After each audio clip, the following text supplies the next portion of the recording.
जय जय श्री राधे। साथियों, आज मैं आपको लेके आया हूँ बांके बिहारी जी के मंदिर में।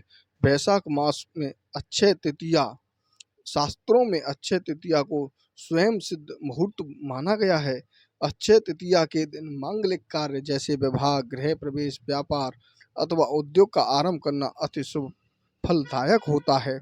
अक्षय तृतीया में विशेष तिथि बताई गई है क्योंकि इस दिन बहुत विशेष कार्य हुए हैं। जैसे ब्रह्मा जी की ने जो सृष्टि की रचना की थी, वो भी अक्षय तृतीया के दिन ही प्रारंभ की थी। और वेद व्यास जी ने महाभारत ग्रंथ को भी इसी अक्षय तृतीया के दिन ही प्रारंभ किया था। और परशुराम जी का जन्म अवतार जो हुआ था, वो भी आज के ही दिन अक्षय तृतीया के दिन ही हुआ था। और माता गंगा भी आज के ही दिन इस धरती पर उतरी थीं भागीरथ जी के तप के कारण। और माता अन्नपूर्णा का प्राकट्य आज के ही दिन हुआ था। अक्षय तृतीया का मतलब है अक्षय, इसका कभी क्षय नहीं होता। आज के दिन बहुत अच्छे अच्छे काम होते हैं क्योंकि अक्षय तृतीया में जो कार्य आप करेंगे वो हमेशा के लिए अक्षय हो जाएगी। ये जो आप दर्शन कर रहे हैं, ये श्री राधा वल्लभ जी के दर्शन कर रहे हैं। और हमने अभी आपको बांके बिहारी जी के दर्शन कराए, अब आप यहाँ पर राधा वल्लभ जी के बहुत ही अद्भुत दर्शन कर रहे हैं। राधा वल्लभ जी का मंदिर और बांके बिहारी जी का मंदिर लगभग बिल्कुल एक जैसा ही है और एक जैसे तरीके से ही यहाँ पर दर्शन होते हैं। तो अभी हम आपसे बता रहे थे अक्षय तृतीया के बारे में। अक्षय हमेशा के लिए अक्षय हो जाए, वो पुण्य जो हम करते हैं। तो आज के दिन अक्षय तृतीया का जो त्योहार मनाया जाता है, उसमें हमें सबसे ज़्यादा अन्न का दान करना चाहिए। अन्न का दान अब अधिक से अधिक करना चाहिए। अब अधिक से अधिक कैसे करेंगे? जितनी आपकी क्षमता हो उसके हिसाब से। अगर आपको अक्षय फल मिलता है तो आपको कभी जीवन में कभी भी अन्न की कमी नहीं होने देंगे, ना ही इस जीवन में, ना उस जीवन में। इस प्रकार की अद्भुत कथा अक्षय तृतीया की है। अब मान लीजिए माता गंगा इसी दिन धरती पर उतरी। जब वो धरती पर उतरी तो उनको पहुंचना था सागर में। अब आपको जैसे पता है, जब कोई भी नदी होती है वो सागर में चली जाती है तो उसका क्या महत्व रह जाता है। जब तक वो नदी जहाँ से लेकर जहाँ से स्टार्ट हुई और जहाँ पर उसका एंड होता है, तो उस नदी का नाम वहाँ तक होता है।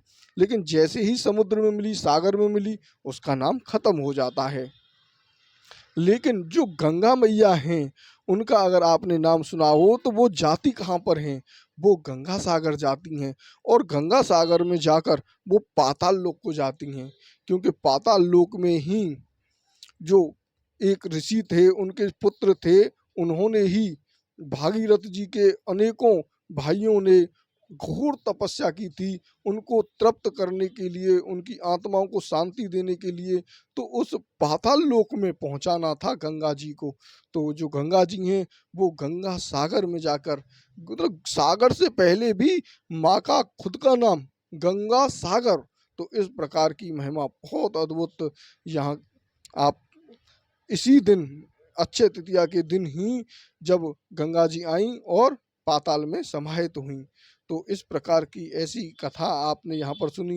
अब जो भक्त लोग होते हैं वो मौका देखते हैं कि हमारे प्रिया प्रीतम जी का, हमारे ठाकुर जी का कौन सा उत्सव आ रहा है, कौन सा उनका त्योहार आ रहा है, कौन सा हम ऐसा कार्य करें कि हमारा जो मन है वो अक्षय तृतीया पर भगवान के प्रति लगाव हो, हम भजन कर सकें, हम अनेकों तरीके के पवित्र कार्य कर सकें। तो ऐसा अद्भुत जो लोग होते हैं वो इस सौभाग्य को प्राप्त करते हैं।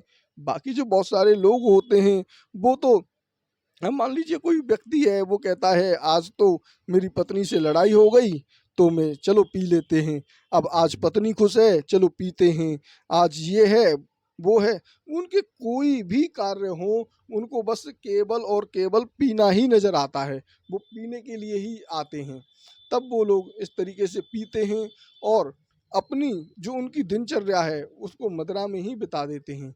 इसी प्रकार भक्त लोग जो होते हैं वो अपनी दिनचर्या को भगवान के प्रति उनको भजन करके रिझाते हैं, उनको प्रसन्न करते हैं। तो ऐसी अद्भुत महिमा यहाँ वृंदावन धाम से आप देख रहे हैं। अब हम कल आपको कराएंगे बांके बिहारी जी के चरणों के दर्शन, क्योंकि आज तो अक्षय तृतीया मनाई जा रही है, लेकिन बांके बिहारी जी मंदिर में जो अक्षय तृतीया मनाई जाएगी वो 23 तारीख को मनाई जाएगी। 23 तारीख को सुबह और शाम बांके बिहारी जी अपने चरणों के दर्शन भक्त लोगों को देंगे।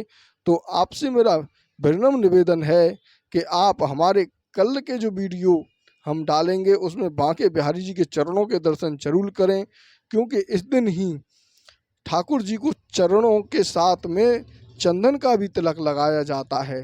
क्योंकि अब गर्मी बहुत ज़्यादा बढ़ गई है, उनको शीतलता देने के लिए पूरे शरीर पर उनके चंदन का लेप आज के दिन ही लगाया जाता है, और ये लगातार सावन तक चलता रहेगा।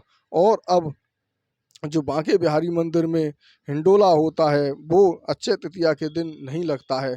तो कल हम आपको कराते हैं बांके बिहारी जी के चरणों के दर्शन।